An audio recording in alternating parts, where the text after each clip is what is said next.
સમુદ્રની લહેર ને એમ કહે, હે સમુદ્રની લહેર, તું તો મારી બહેન છે.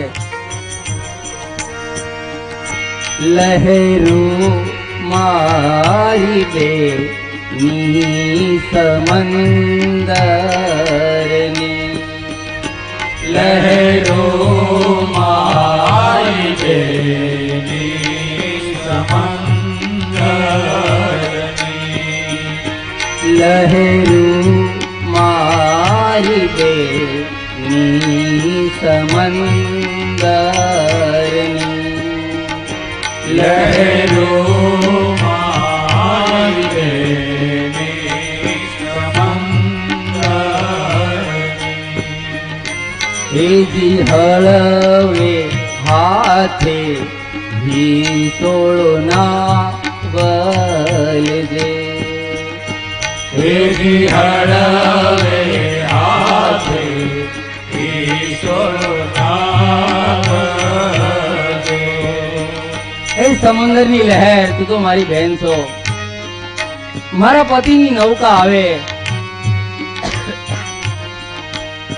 એની નૌકાને જરા ધીરે હિસોળજે, કારણ એની નૌકામાં પાણી ન ભરાઈ જાય. હું તને વિનંતી એટલા માટે કરું, શું કામ એની ભાવના તમે જો.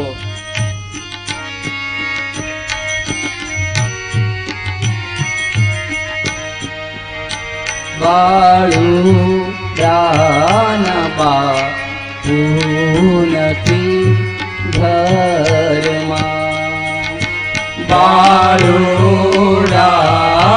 બાપુ નથી ઘરમાં, આથડે તાએ દૂર દિશા વરમાં, આખરી ઉડી જૂર નિશાવરમાં. આ છોકરાના બાપુ ઘરે નથી, એની નૌકા આવે છે, માટે એ સમુદ્રની લહેર એની નૌકાને ધીરે ધીરે ઈસોળ છે. બોલે કઈ રીતે? તે ઝુલાવે જેમ બાળુડાની માવલડી, જેમ માં પોતાના દીકરાને હિસકો નાખતી હોય પારણામાં, અને એની હાથ એનો પડે, બાળક સૂઈ જાય, બાળકને ખબર ન પડે. આવા ભાવથી એની નૌકાને તમે હિસોળજો, જેથી મારો પતિ અહીં પહોંચી જાય.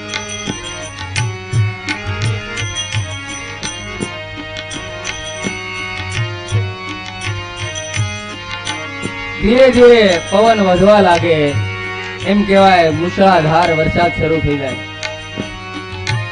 અને કુદરત પણ ક્યારેક ક્યારેક એવા કઠોર નિર્ણય કરતો હોય,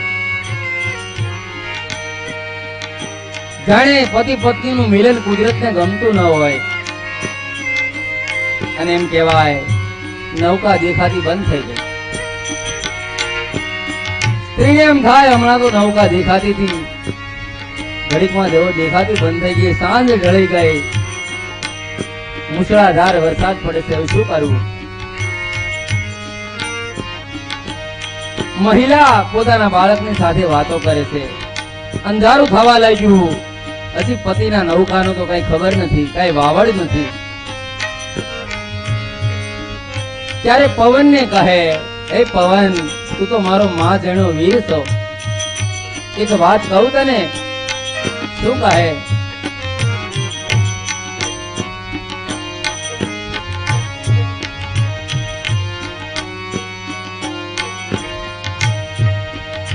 વાવડા વિરાજે વિદેશ ભટકો, વાવડા વિરાજે વિદેશ ભટકો. એ પવન, તમે તો દેશ વિદેશ બધે જાઓ છો, માટે મારી એક તમને વિનંતી છે. પવન, તું તો મારો ભાઈ છે, એક મારે પત્ર લખવો છે, અને તું મારા પતિને આપજે.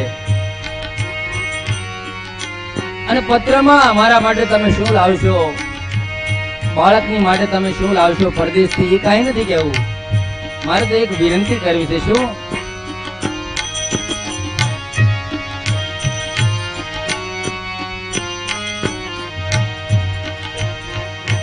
લખ્યો નથી એકે કાગળનો કટકો, લખ્યો નથી કે કાગળનો કટકો. મારો પતિ પરદેશ ગયો, વરસ વીતવા આવ્યું, પણ એને એક કાગળનો ટુકડો, કાગળનો કટકો નથી લખ્યો. મારો પતિ શું મને ભૂલી ગયો? સ્ત્રી પોતાના બાળકને પારણામાં લોરી આપતી આપતી, હિસકો આપતી આપતી પોતાની વેદના કહે છે. ધીરે ધીરે રાત પડી ગઈ, હવે તો નૌકાના કઈ સમાચાર નથી, દેખાતું નથી. ત્યારે પોતાના બાળકને કહે, બેટા બીજું તો કઈ નહીં, તારા બાપુજી તો હજી આવ્યા નહીં, અને માની લે કદાચ અડધી રાત થાય અને તારા બાપનું, પિતાજીનું, તારું એનું વાહન આવી જાય અને કદાચ મને ઊંઘ આવી ગઈ અને તારા બાપુજી ઓચિંતાના આવશે, તો આપણા બેમાં પહેલા કોને બોલાવશે? પત્ની પોતાના બાળકને કહે, બેટા એ તારું નામ લેશે કે મને બોલાવશે? જાણે મા દીકરાને હરીફાઈ હોય, પોતાના દીકરાને કહે, હિસકો નાખતી નાખતી, હેજી અરધી રાતે આંખ મળેલ હશે, હેજી અડધી રાતે આંખ મળેલ હશે.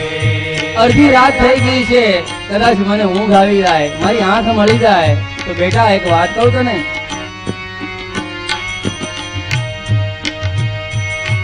અડધી રાતે આંખ મળેલ હશે, હેજી અડધી રાતે આંખ મળેલ હશે.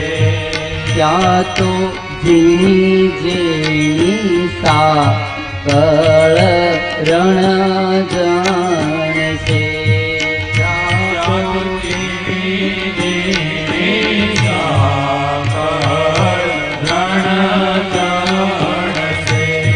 અડધી રાત થઈ ગઈ છે, તારા બાબુજી આવશે અને સાગર ખખડાવશે, પણ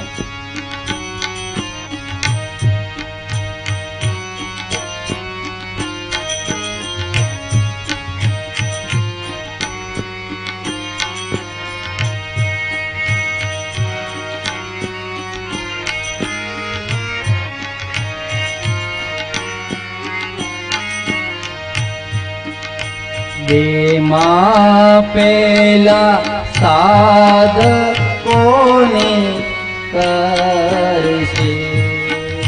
આપણા બેમાં પેલા કોને બોલાવશે?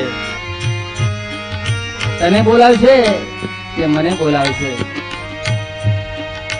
વાહુલિયા તમે ધીમા રે ધીમા વાજો,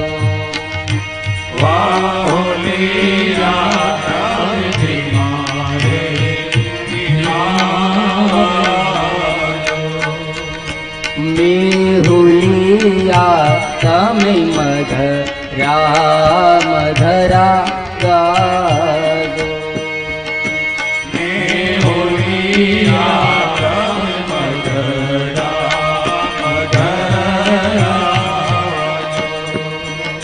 તો મારો કહેવાનો ભાવાર્થ, ગીતોમાં ભાવ પડ્યો તો તત્વ જ્ઞાન હતું,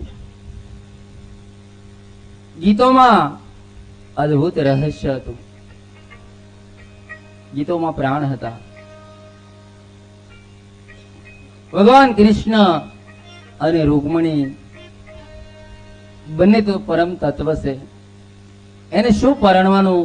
પણ એ પરીક્ષિત, સુખદેવજી પરીક્ષિતને કથા કહે કે પરમાત્મા